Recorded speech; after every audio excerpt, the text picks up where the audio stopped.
Hey, you got a minute?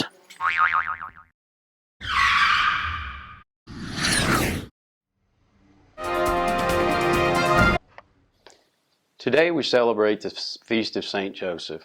I look to St. Joseph for inspiration as a husband and a father. Joseph is described as a kind, sensitive, and righteous man. Under Jewish law, he had the right to divorce Mary, and she could have been put to death by stoning. His initial reaction was to break the engagement, but he was a kind and righteous man, and he didn't want to cause her further shame.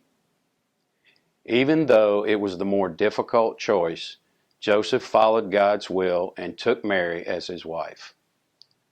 The Bible doesn't reveal much about Joseph's role as the father of Jesus, but we know that he passed on the carpentry trade to his son and raised him in the Jewish faith. I can relate to Joseph as I enjoy working with my hands.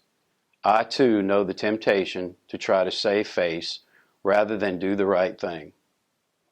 I understand the challenges in raising children, and I hope to set a good example of being kind, fair, and righteous. God honored Joseph's integrity by entrusting him with the great responsibility as the earthly father of Jesus. It's not easy to entrust your children to someone else's care. Imagine God looking down to choose a man to raise his own son. Would he choose me? I'd like to think he would trust me to do his will.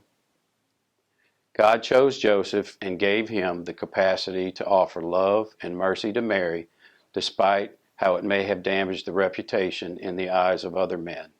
Joseph understood the importance and blessing of walking in the obedience to God.